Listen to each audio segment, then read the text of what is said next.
Welcome back, everybody, to another episode of the Educational AD Podcast. We'll be right back with today's guest, but as always, we want to give a shout out to our sponsors. Now, don't hit that fast forward button.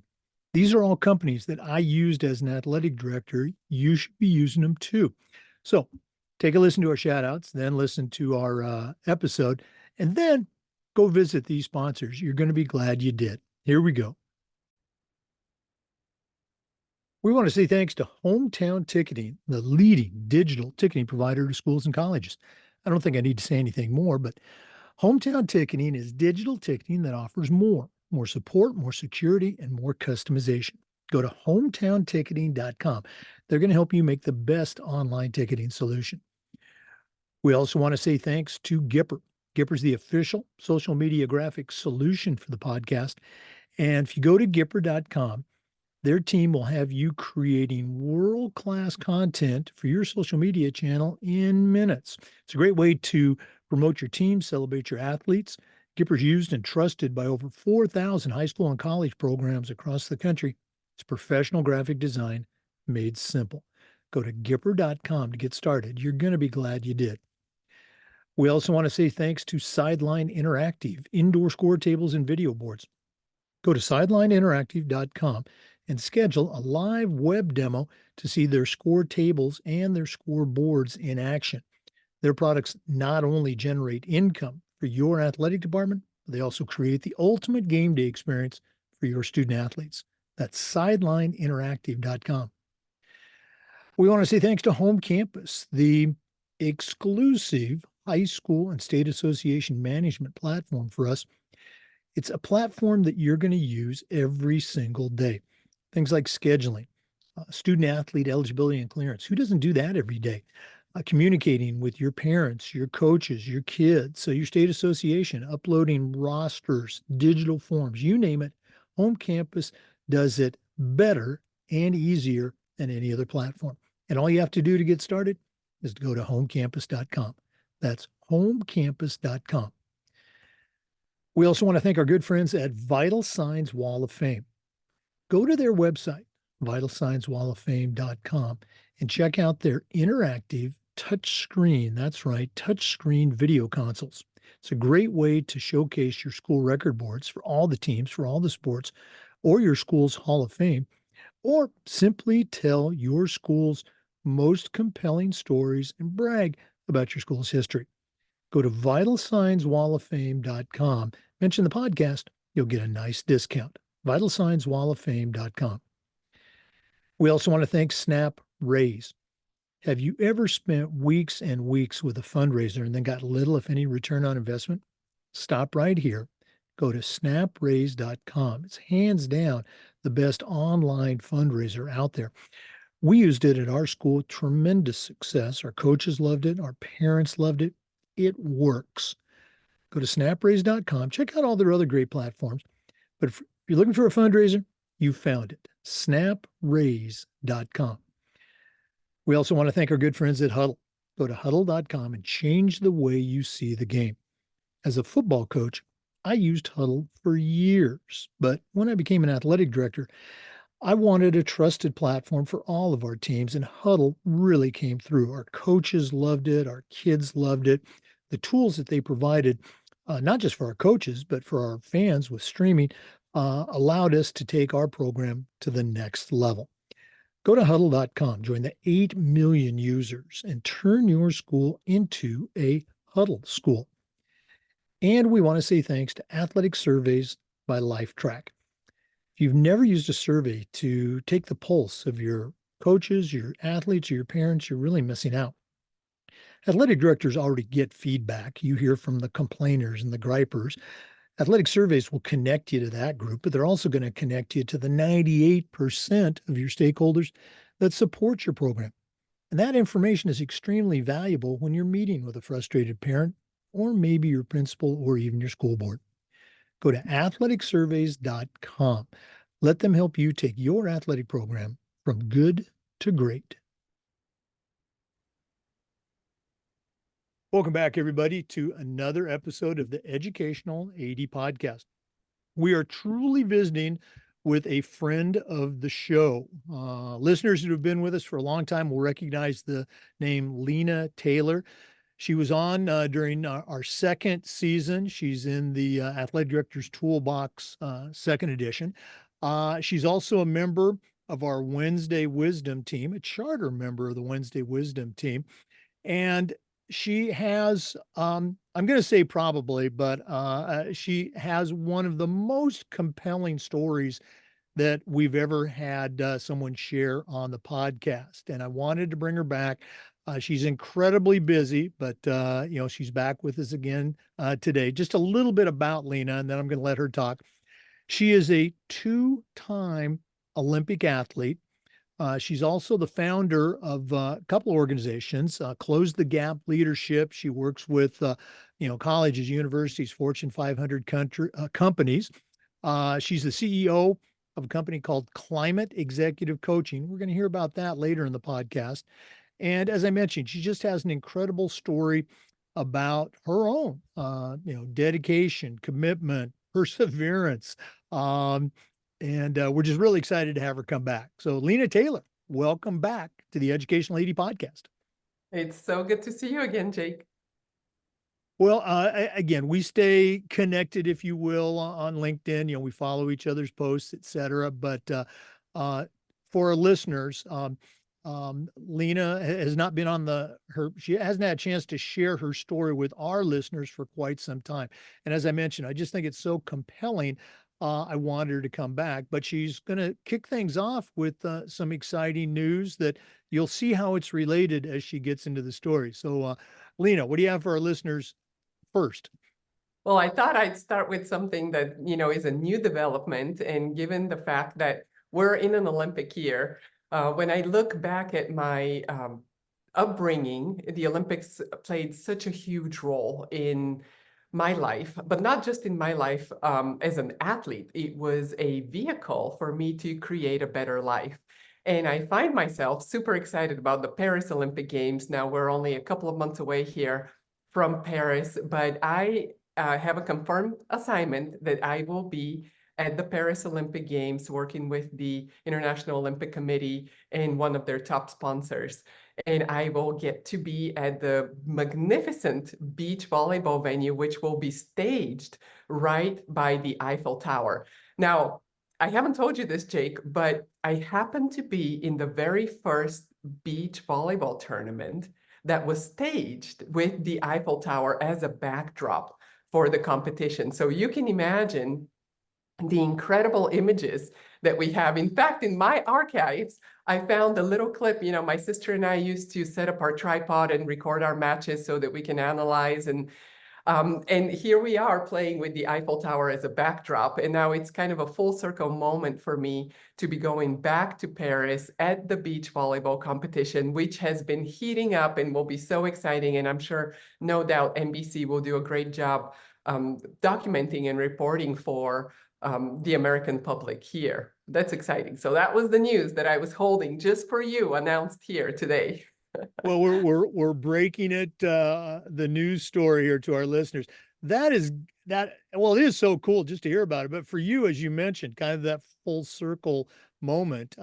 When you first found out that you're going to be, part of the IOC's program over there with one of their sponsors, what was going through your mind? Well, it was very similar to the experience of going through the Olympic qualification process and not knowing, until the end. Like you're hoping, you're training, you're working, this is what you've dedicated your whole life to. But then there's this moment of expectation where you don't know if it's going to happen. And for me, it was just bittersweet kind of to remember the state of mind that I was in the lead up to the Olympics as I was working to qualify as a player.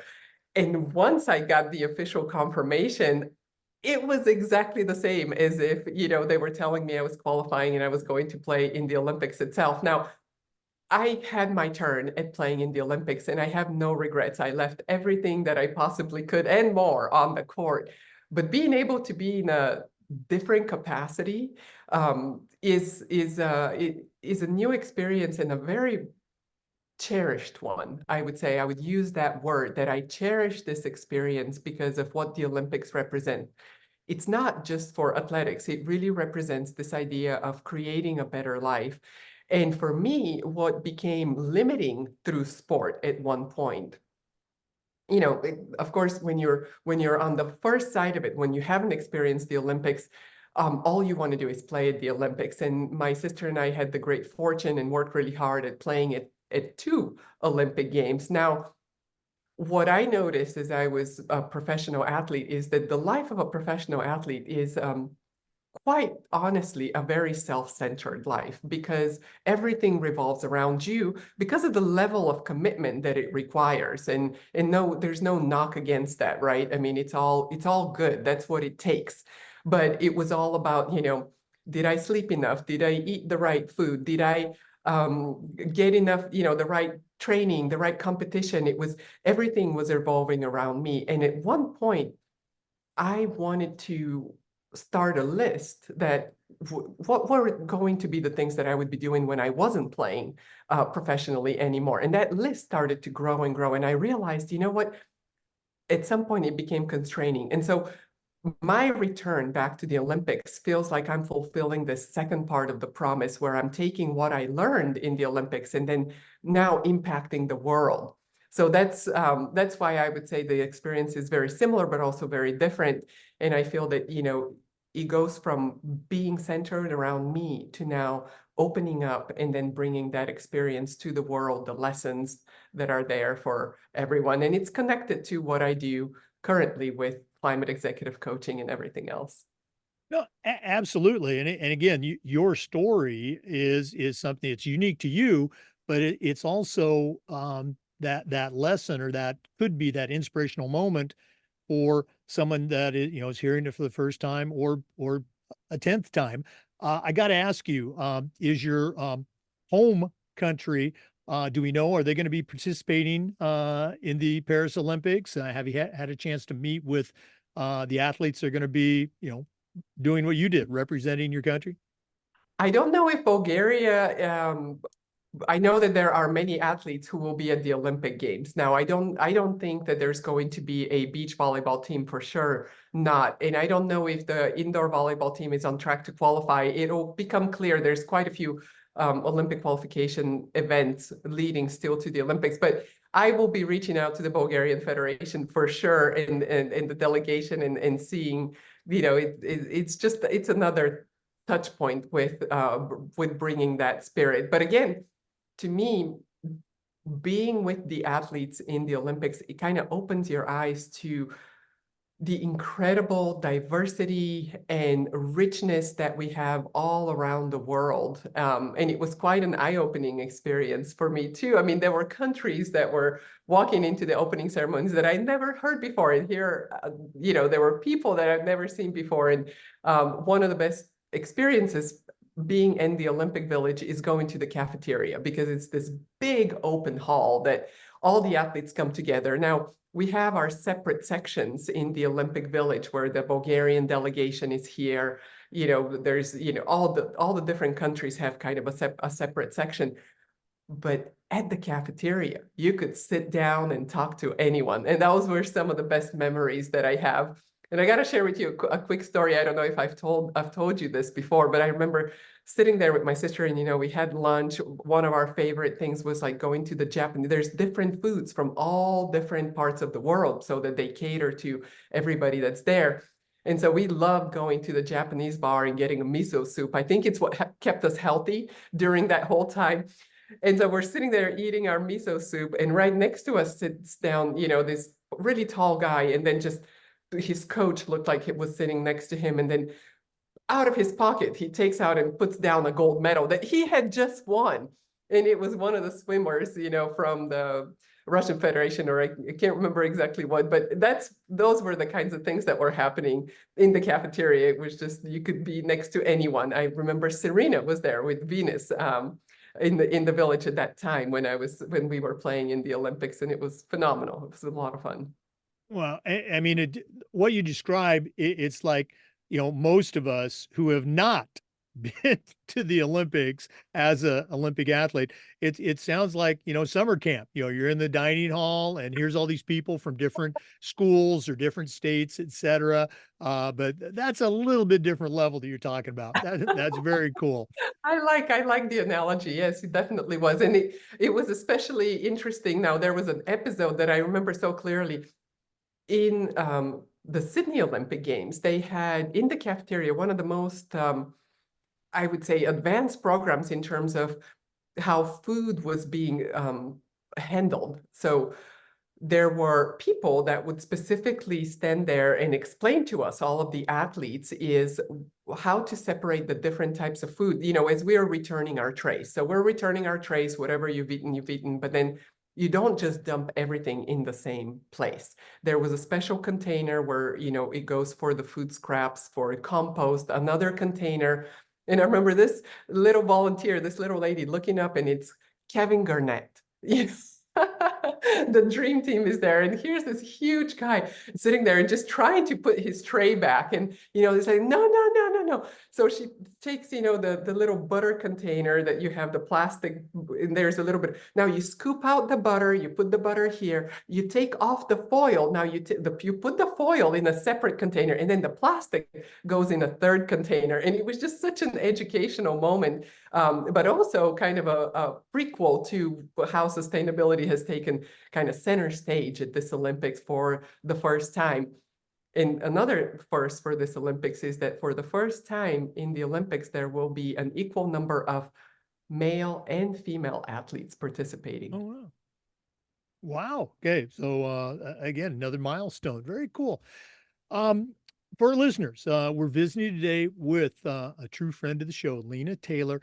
We're going to take our first break, but we're coming back, and Lina's going to share her incredible story. This might be a little bit longer of an episode, but well worth your time. So let's take that break, but we're coming back.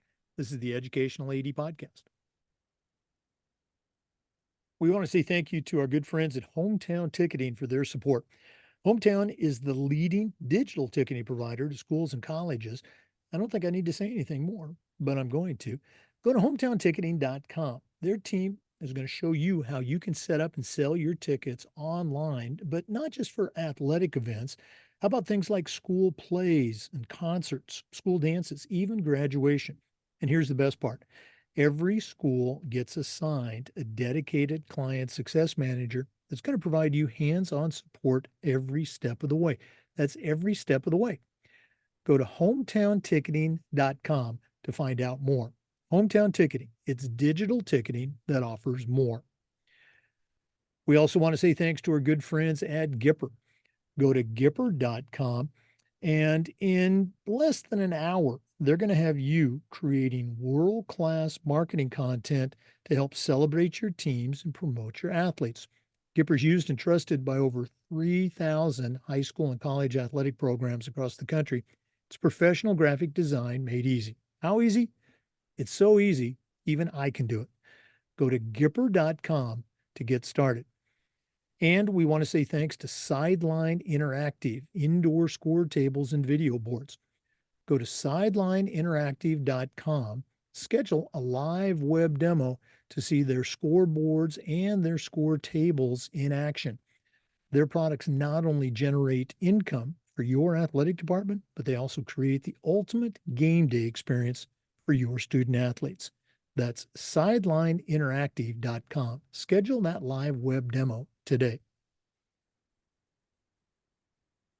Welcome back, everybody, to the Educational AD Podcast. Our special guest today, Lina Taylor. Lina, again, people that listen to our podcast, they may have heard your story, but it's been a while. And as I've mentioned a couple of times, it is such a compelling story and a great lesson for an athletic director, for a coach, for parents that may be listening, or for student athletes on some foundational principles of athletics, such as, sacrifice and dedication, commitment, perseverance. So I'm going to go ahead and shut up. Lina, would you please share your story again with our listeners? Yeah, Jake, I mean, it's a great point. And I often say that each one of us carries an important story, and this is our life experiences that can be taken from and expand it from what we learned through these experiences and the capacities that we develop. That was certainly what happened with me. Growing up in communist Bulgaria, here I was with a lot of big dreams, but even bigger challenges. Very early on, just witnessing from my home that there's not a lot of opportunities to create a better life. No matter how hard my parents worked, and I witnessed that in my house, there didn't seem to be this capacity to create the kind of life that they really wanted. Opportunities were not just going to be given to them. And I realized that if I wanted to create a better life, I better get busy working on something that would give me some opportunities. And the way that life was structured there, you had to pick what you wanted to be very early on so that you would get that specialized training that was required. For example, my best friend growing up wanted to be a diplomat. Well, she had to take some very rigorous exams at the age of 12 or 13 to go to a special school that would train her in languages, history, all the elements that were necessary to become a diplomat. She now works for the United Nations. I wanted to be an athlete. And I had to follow kind of the same protocol. There was a very highly selective process that kids would be selected to play a sport, a single sport. So I'm not talking about any kind of, once you picked your sport, that was it. So I was growing really tall. My dad had me start in volleyball, and that was going to be my sport. Now, luckily, I really enjoyed it. And so from the age of 12, I was in this system, so to speak, where I would be trained to eventually become a professional athlete. By the age of 16, I had already been in, and I was really bought into the system and had been working really hard.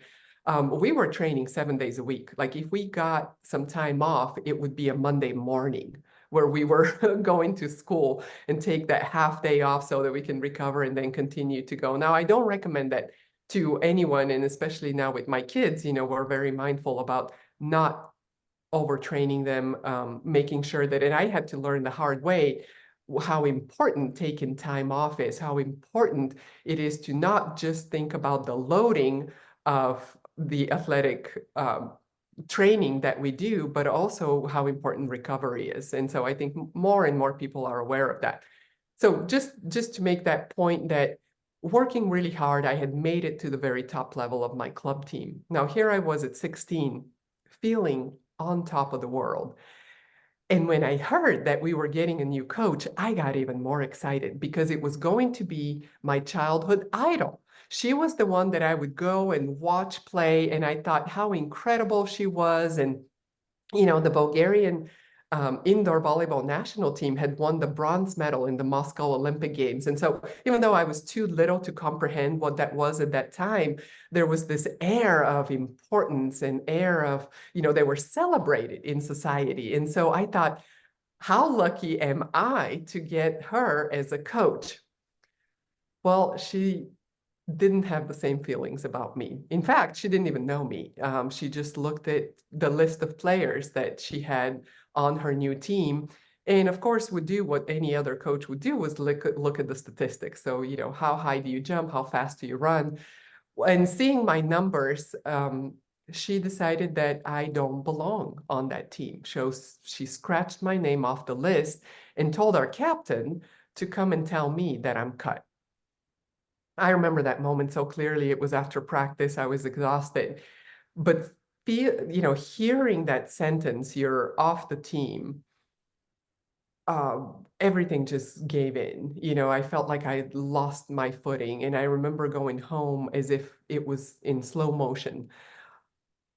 I walked into the house and I saw my parents sitting at the kitchen table, and I tried to say something, but I felt the tears coming. And so I just went to my room and I started crying, skipped dinner that night.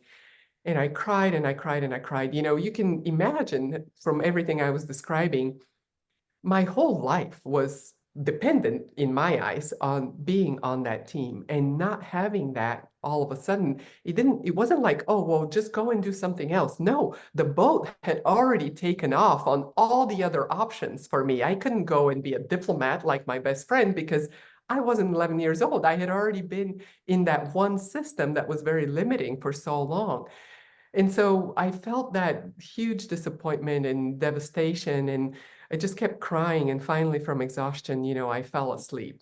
And when I woke up the next morning, I remember sitting there and thinking to myself, well, if I'm awake, there has to be a different way. You see, what happened during the night is I kept asking myself the question, like, why does this hurt so much? Why do I feel like my life is over? And I had the realization that for me, of course, being on that team represented the gateway to the rest of my life, everything that I wanted.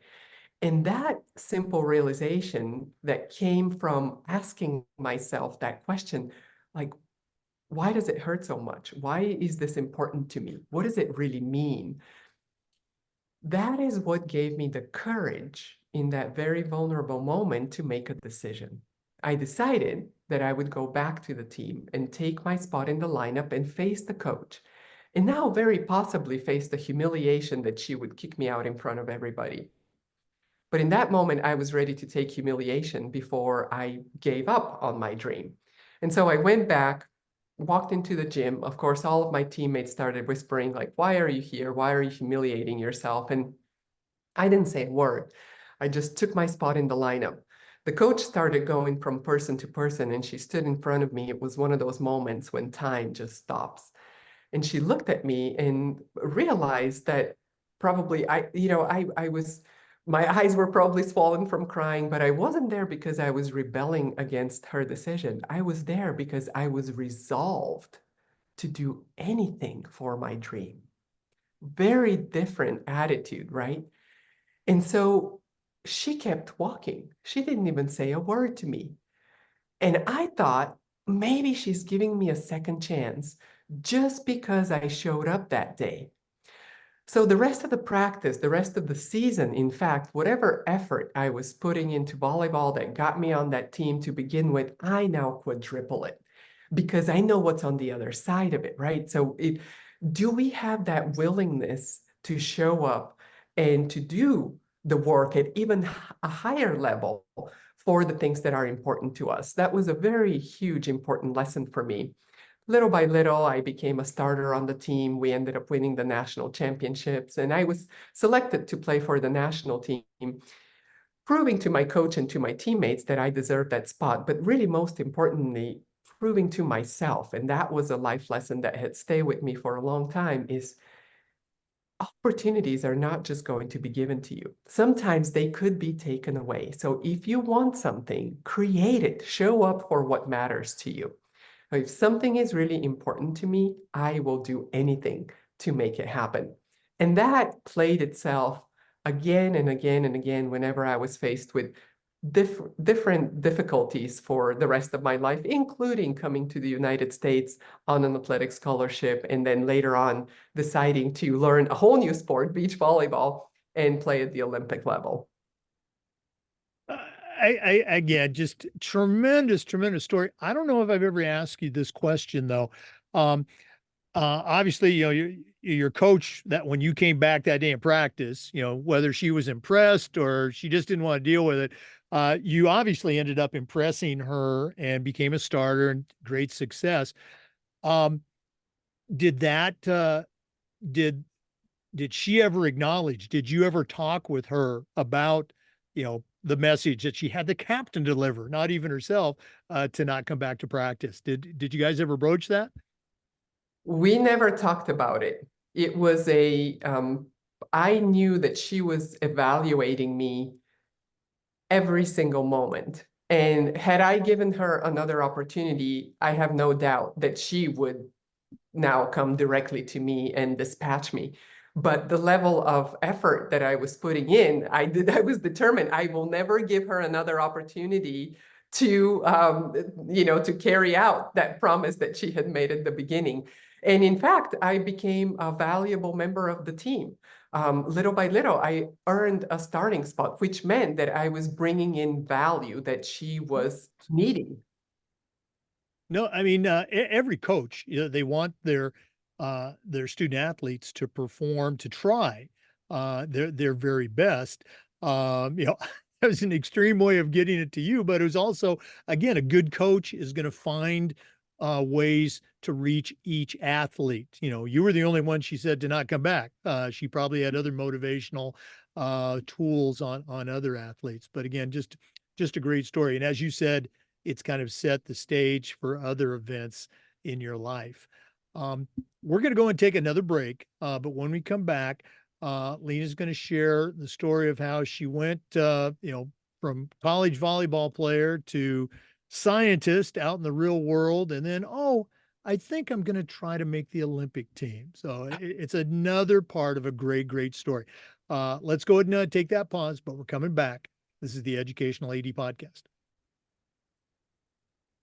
We want to say thanks to our good friends at Vital Signs Wall of Fame. If you've never been to their website, you need to go. It's vitalsignswalloffame.com.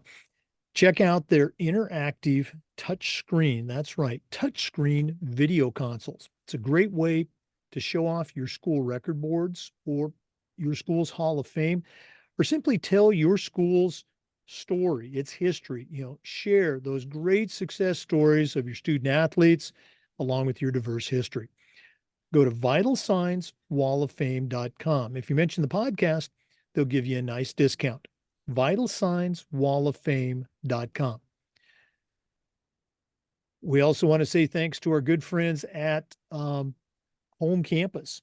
Go to homecampus.com and tell them that you heard about it on the podcast, but it's going to be a platform that you use every single day. Things like scheduling, student athlete eligibility and clearance. Who doesn't do that every day? Communication with coaches, with parents, with student athletes, uploading schedules and rosters, digital signatures, you name it. Home Campus does it, and it's going to do it easier for you. Go to homecampus.com to get started. That's all you have to do. Homecampus.com. And we want to say thank you to our friends at Snap Raise. Have you ever spent weeks and weeks with a fundraiser and then gotten little, if any, return on investment? Go to snapraise.com. Hands down, the #1 online fundraiser. We used it at our school with tremendous success. Our coaches loved it. Our parents loved it. It works. Go to snapraise.com. You can check out their other great platforms, but if you're looking for a fundraiser, you found it. Go to snapraise.com. Welcome back, everybody, to the Educational AD Podcast and our special guest, Lina Taylor. Lina, again, you had tremendous success in your home country of Bulgaria, playing for your national team. You earned yourself a scholarship to Division I program in the United States. I'm going to turn it back over to you, but what's the next chapter or chapters in the Lina Taylor story? It was an amazing opportunity, and it came about through Tom Hilbert. So Tom Hilbert is an iconic college volleyball coach who started his career in Oklahoma, and then his first head coaching job was at the University of Idaho. Now, Tom was trying to recruit players in Idaho, which wasn't an easy task. And so he went to international recruiting, and I happened to find through a pen pal of mine, one of his letters. And that's how I became the first athlete from the Eastern Bloc to come to the United States, or from Bulgaria, certainly, to come to the United States on an athletic scholarship. And that opened the gates. But I had an amazing time playing for Tom. He was really great at nurturing his players, went to Colorado State University and just actually retired, went to his retirement party this last fall, and got to meet all of my teammates again after so many years from Idaho. But once I graduated from the university, I studied biology there, and I moved to San Diego, started working in the biotech industry, and I thought I was living the American dream, honestly. But I kept going to work, and there were, people, the corporate culture was really suffocating at the time, to be honest with you. It was I would go in all excited about my work on a Monday, and then I was greeted by like, oh my God, I can't believe it's Monday. And then on Tuesday there was something else, and Wednesday it was like, oh, when's the weekend coming? And then Thursday it was something else, and people couldn't wait until Friday came, and I was 21 years old, and I just kind of started projecting that film for my future. It's like, is that what I have to look forward to for the rest of my life? Well, I was sitting on the couch one weekend and watching the Olympics. The Summer Olympics were on that year that I graduated, and beach volleyball came on as an Olympic sport.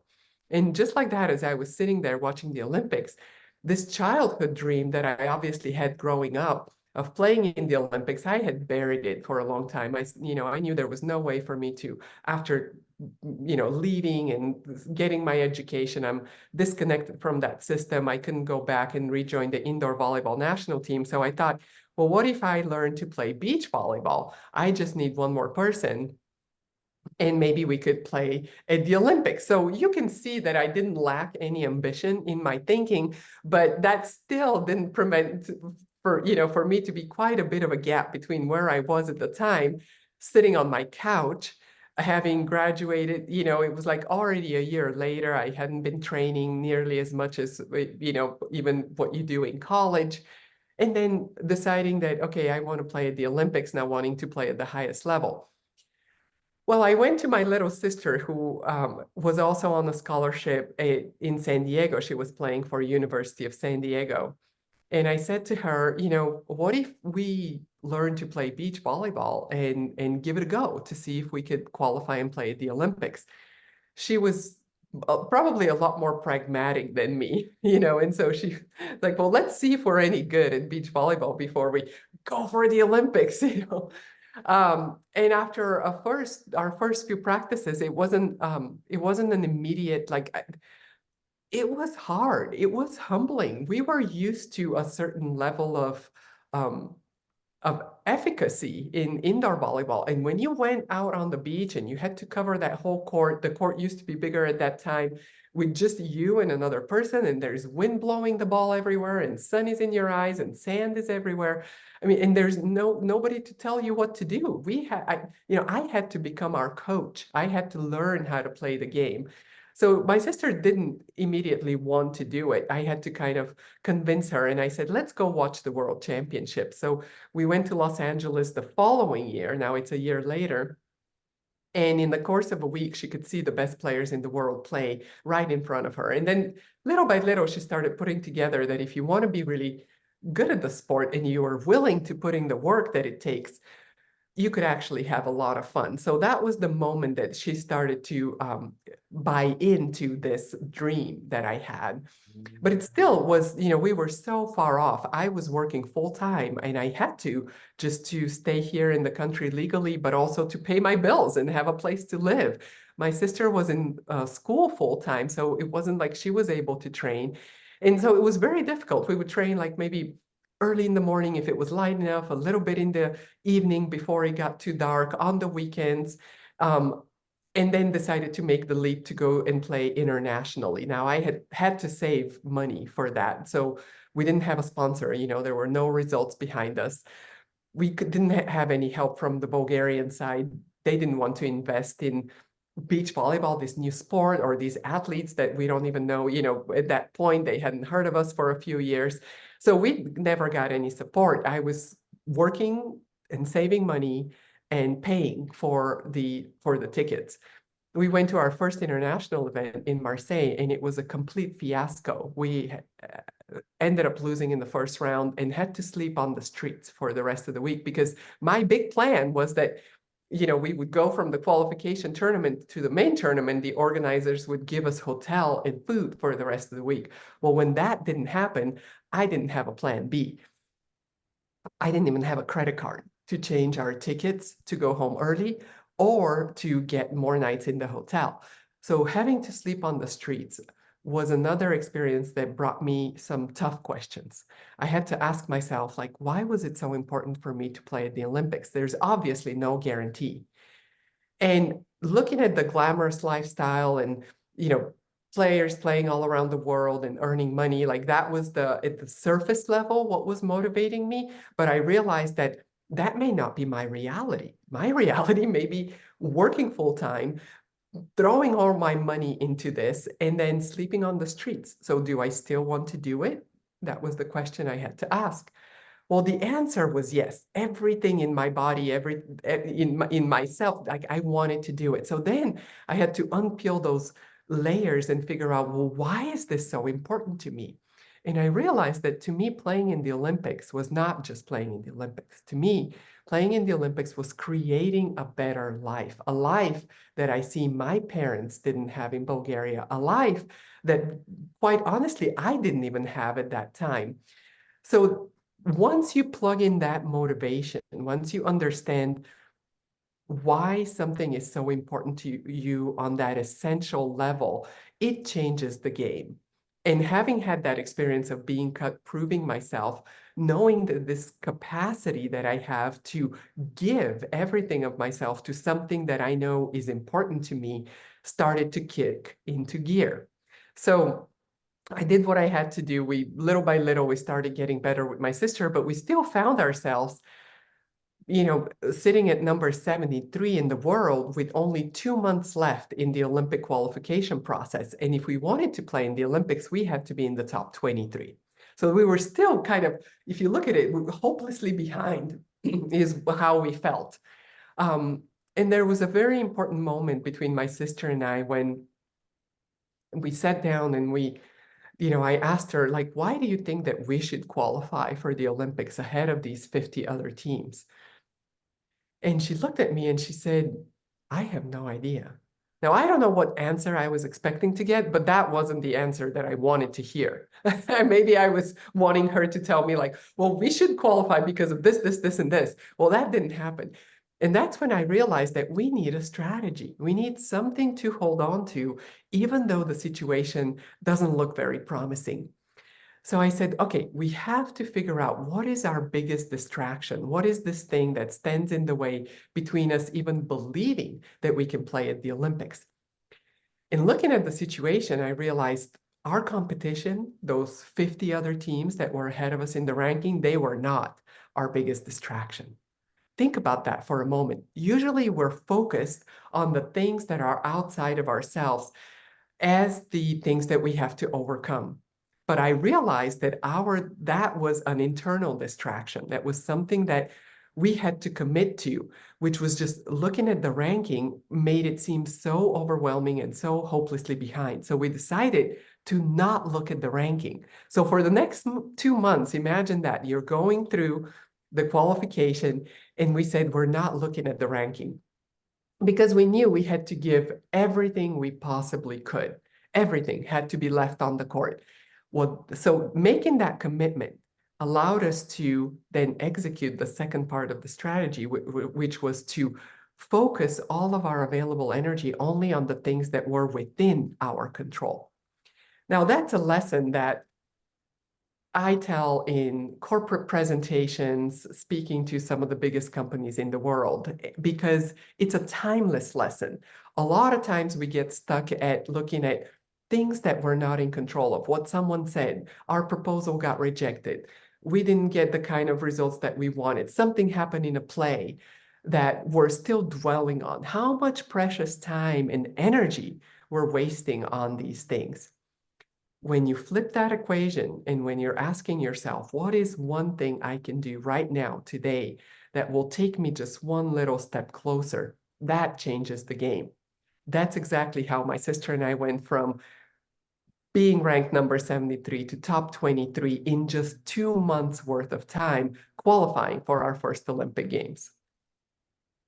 Uh, Again, for an average person like me, I joke that injuries and a lack of talent kept me out of the NFL. It was, it was a lack of talent, but um, it's just for me, it's just another difference in, well, why does somebody become a world champion? Why does somebody become an Olympian? Why does somebody have success in the business world? You already showed, that single-minded determinist back in your volleyball club situation, with your effort.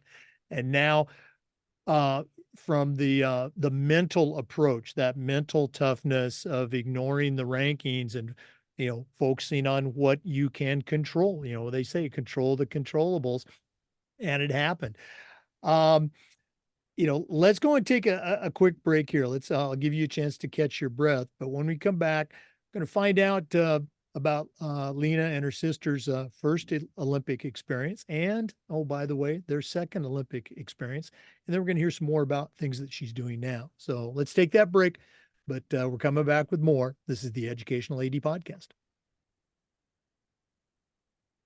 We want to say thanks to our good friends at Huddle for their support of the podcast. Go to huddle.com and change the way you see the game. As a football coach, I used Huddle for years, but when I became an athletic director, I wanted to make sure that we had a platform that all of our coaches and all of our programs could benefit from, and Huddle came through at the highest level. Our coaches just loved the tools that Huddle provided that allowed them to coach our kids, but also connect with our community through Huddle streaming and all of the features that they brought to the table. Go to huddle.com, join the 8 million users, and turn your school into a Huddle school. That's huddle.com. Hey, welcome back, everybody. It's the Educational AD Podcast and our special guest, Lina Taylor. Lina, I think people watch the Olympics. At least I know I do. I've watched them since I was a kid. Maybe dreaming a little bit that I could, run the hurdles at the Olympics. But there's that level of detachment. Most of us know, we're not good enough, or we're not, strong enough to commit to the training, et cetera. Okay, you went through that entire journey of being an elite athlete, and then saying, "Hey, I want to try and get to the next level, get to the Olympics." And you qualified, and you talked about, I don't want to use the word miracle because it wasn't a miracle, it was hard work, but um, to an outsider, a miraculous jump from 73 to qualifying in the top 23 team. So take our listeners through the journey of your first Olympics, and also, how that led to your second Olympic experience. Well, Jake, that's exactly what you described is exactly how I felt too, in terms of being an outsider and never really wanting to be in the Olympics, but never really believing that it would be possible for me to do that as well. And so what I would say is that curiosity that allowed the possibility to be there, to turn me from just wanting to play in the Olympics to going through the steps and playing and finding myself at the Olympics is another key skill. So if you think about it, a lot of times we predetermine the outcome by saying what are the internal messages that we tell ourselves? If I had listened to one of those internal messages, which to me, the coach at the age of 16 cutting me, the unspoken message there was, you don't have what it takes to play at the highest level. Had I believed that, I was probably trying to dispel it and prove it wrong the whole time that I was going through it. But I think the lesson there is to examine what are the messages that we're telling ourselves, and can we leave something up to curiosity? Can we leave something an openness? And that's what happened to my sister and I. We basically said, we're not going to predetermine. We're not going to say we're not qualifying. We're not even looking at the ranking. Let's see how far we can get by doing the things that are within our control. Getting to the Olympics was just surreal. I mean, again, you have to imagine that I didn't feel and I didn't think of myself as this elite athlete. I went to the Olympics thinking, this is the Olympics. This is the greatest show on earth. And so it really was a celebration every single day. I remember seeing Serena and Venus there at the Olympic Village, and all of the other athletes. Roger Federer, I think, was there. But it was just, and I was there with my little sister. And I don't know if I told you this, but our dad had tried to qualify for the Olympics in rowing in the 72 Olympics for Munich, but he didn't make it by a very small margin. And so when my sister and I qualified, we decided to give him a surprise. We had the right to bring a coach with us. We didn't have a coach that we would bring. We were self-coached at that time. And so we decided to sign up our dad as a coach. So that was a historical moment for him, coming full circle, being at the Olympics with now his two daughters playing on the court. It's a surreal experience. And I remember just, was it last year, last summer, or the summer before, I was invited by the International Olympic Committee to go to Lausanne at their headquarters and do a speaking engagement. And I was able to bring my dad there, and he could walk into the headquarters of the International Olympic Committee, meet with the president. But just that was what was driving me. You know, it was creating that better life, believing that it was possible. And that's what I truly believe sports is about. It's about showing us how through sports we can develop these capacities that we can then apply in different areas of our lives. So after that first Olympics, which was phenomenal, we ended up having a tough group. We played against #1 team in the world at the time, ended up losing to them, then ended up beating the #1 team in Europe, which was a great win and kind of one of those highlight moments.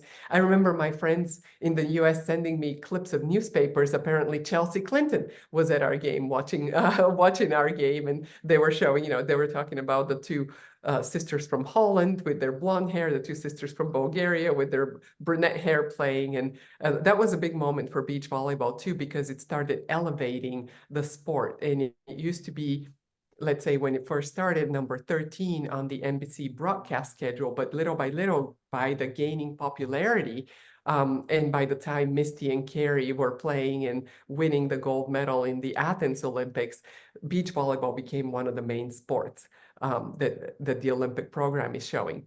So from there, we decided, you know, let's keep going. We're just getting started. We're just getting better. And we ended up committing to play full-time professionally and ended up qualifying for the Athens Olympic Games. Again, that wasn't a guarantee too, because once beach volleyball had become such a pivotal sport, now countries were investing a lot more money into it. And we saw our competition double in size, if you will, because now all the teams were bringing their coaches and physiotherapists and scouts, and you know what we were doing with our camera behind our court, now they had a whole team around them. So we were competing in a much different atmosphere. So I consider even getting to the Olympics in Athens another kind of a miracle achievement, just because of how tough it was becoming to be in beach volleyball. We ended up playing in Athens. Great experience again, unforgettable memories with my sister by my side, our parents in the stands, and ended up finishing ninth place there.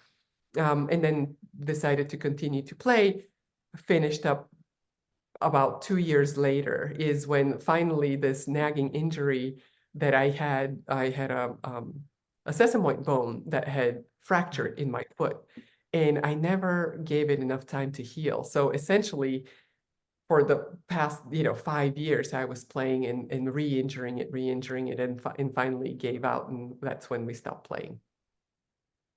Boy, again, just incredible is the word that just comes to mind of, going from, not even being on anyone's radar as a competitive team to finishing ninth. I mean, basically in the world, with how you mentioned you got a little bit of support from your country for the second Olympics.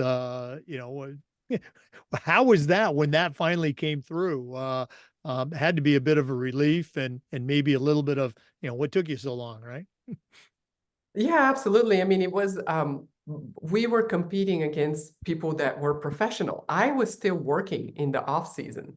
So the difference there is tremendous. And like I said, I didn't dare take any time off to heal from my injury, because who would save my spot? There was nothing like that. We would lose points in the ranking, and And that became essentially, the ending of my career. But it was the game was changing, the game was growing. And I think now it's kind of an imperative. It's probably unheard of that you would have somebody competing at that level and still working part-time in the off season. Yeah, being an athlete at that level, you are pretty much a full-time athlete. And here you were bucking the odds, continuing to work. Just again, just a tremendous story, and it doesn't stop there. Let's go and take another quick break. It'll be our last break, but when we come back, Lena's going to share what she's doing now. A couple of great organizations that she's a part of. Actually, founded one. But let's go and take that break, and we'll be back with more on the Educational AD Podcast. We want to say thanks to Athletic Surveys by LifeTrack. They sponsor the AD Toolbox segment on most of our podcasts. If you've never used a survey to take the pulse of your parents, your coaches, your student athletes, you're really missing out. Now, athletic directors already get feedback. You hear from the complainers, the people that want to gripe about everything. That's really only a small percentage of your stakeholders. Athletic Surveys is going to connect you to that group, but they're also going to connect you to the 98% that supports your program. And that information is tremendously valuable when you're talking with a frustrated parent or student athlete, or maybe even your principal or your school board. Go to athleticsurveys.com. They're going to create a custom survey that lets you really take the pulse of everybody in your program. That's athleticsurveys.com. Ooh. Well, again, we've been visiting today with Lina Taylor, a two-time Olympian, an entrepreneur, founded her own business and is just still impacting athletics and individuals on a global level. Lina, you founded Close the Gap Leadership. You kind of mentioned that a little bit. You speak to companies, to universities about your journey and how they can use some of those same tools, if you will, in their own life. Since we first met, you're the CEO of a company called Climate Executive Coaching. Can you share with our listeners a little bit about both organizations? Yeah, Jake, it's great because I looked at one point, after I retired from professional sports, I stayed home, raised a family, have three amazing children.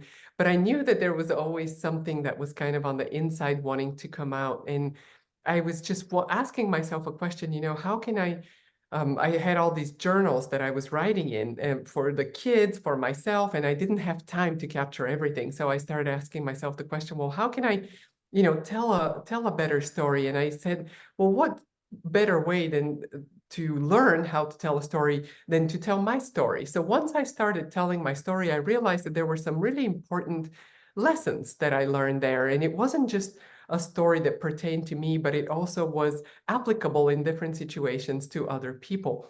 That's how the corporate speaking began. And through those sessions, and it was during the pandemic where a lot of teams were remote, a lot of teams were going through difficulties, that story of resilience resonated with a lot of corporates. And I was asked to become an executive coach for AWS, Amazon Web Services, for some of their up and coming leaders. I realized that what I was doing with myself through being cut and talking myself, finding the courage in showing up again, or in the Olympics, finding our team with my sister, we were sleeping on the streets, we had all kinds of trouble, but finding the reason of why it was important for us to persevere, I realized that those are applicable lessons. And so I was coaching myself. And then when I started coaching executives, I realized that we are all people. We're faced with the same kind of difficulty. So kind of understanding what happens in the tough moments and how we show up, it depends on a set of skills that we can develop. So this is what I focused on in my presentations and also in my executive coaching sessions. that resonated with people. I'm still working with AWS, person after person is coming to me, but also with many different, I've had the opportunity to work with many different companies all around the world. And somebody hears, and resonates with the lessons from those stories. And then I started thinking even kind of even further outside of myself. What else can be helped with these skills that I have, that I'm teaching other people? And I realized that one thing that I always said was important to me was our environment and climate, and just listening to stories. A lot of times when we hear about the climate crisis, it's all about doom and gloom. But what people don't realize is that this is an opportunity to transform our lives in a way that we can create even more jobs for people. We can create even more opportunities. When we talk about sports, there could be so many phenomenal opportunities that come with having a sustainability mindset through different partnerships. I mean, for the first time, you hear the Super Bowl was 100% powered by renewable energy. And some of the companies that are getting behind it, everybody is on board and leading the way there. The Olympics in Paris will be one of the most sustainable sporting events ever, with all the effort that they're putting into sustainability. And so as I was going through the journey of helping corporations, I asked myself the question, well, how can I help in this other area that's very important to me? And then I realized I can do the same thing. I can do the thing that I'm really good at, that I have actual experience in, and then help other people bring their initiatives to life through the coaching skills, that leadership development that is so necessary, especially when we're going through changes. So that's what I'm doing now and why I started Climate Executive Coaching. It is an organization with a group of coaches all around the world, and we work with different entities and helping them advance their sustainability objectives, which in turn is helping create more jobs, helping create more opportunities for those organizations. And I've been really just amazed. I was asked by the International Olympic Committee last year to develop a leadership program for a group of national Olympic committees. So the IOC is trying to bring everyone on board with these sustainability objectives. And they asked us to develop a leadership training program for climate action officers at 18 different national Olympic committees that are responsible to institute sustainability plans. And so we went through and looked at what are the skills that they need. Well, whenever you're trying to change something, you're going to meet a lot of resistance. So building resilience in the face of obstacle was the first skill that we needed to help them meet. Communication, really important skill too, because you want to bring everyone on board. You don't want to isolate people just by the way that you're using a certain communication style, and you want to speak the language and meet people where they are. So communication skills, really important. Storytelling. You're a storyteller. I'm a storyteller. How we tell the story and what story do we tell has a lot to do with the results that we get. I think every coach is a storyteller, and especially athletic directors. So having that skill in your toolkit is another really important skill. And then, of course, focus on the business opportunities. I mean, that's probably one of the things that people don't realize right off the get-go is they hear sustainability and they think, oh, it's going to cost me so much money. Well, that has not been proven to be the case. In fact, the opposite is true, is that you can develop new partnerships based on these new initiatives, and that you can serve your community better because people are certainly wanting to see some of those changes implemented. Boy, it's rare to see somebody who has taken, their passion in one area, athletics, and created other opportunities to stay with that passion, but also impact others, not just themselves. Very cool stuff. And again, if you, we're going to get to this in just a second, but if you're not following Lina on LinkedIn, you really need to. Lina Taylor, I think it's Oli, for Olympian. She has some just really cool, really inspiring posts that she shares about climate executive coaching and others. let's go and jump to that contact point. Lina, you are a speaker on a national level. So ADs and listeners, if you're thinking about bringing in a keynote, you should really consider booking Lina Taylor. Also, a lot of other resources available. How can someone get a hold of Lina Taylor beyond LinkedIn if they wanted to add you to their network? Yeah, well, one of the easiest ways is to look on the website linataylor.com that connects to Close the Gap Leadership and has the resources there.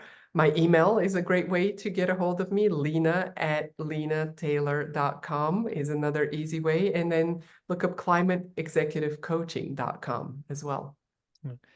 Well, Lena, thanks so much for spending some time with us again today, and all the best with everything, particularly your Olympic experience. Again, your return to the Olympics in Paris. Hopefully, NBC or somebody will get smart and give you a microphone and give you some on-camera stuff to do. But thanks for everything you do for athletics and for everybody around the world.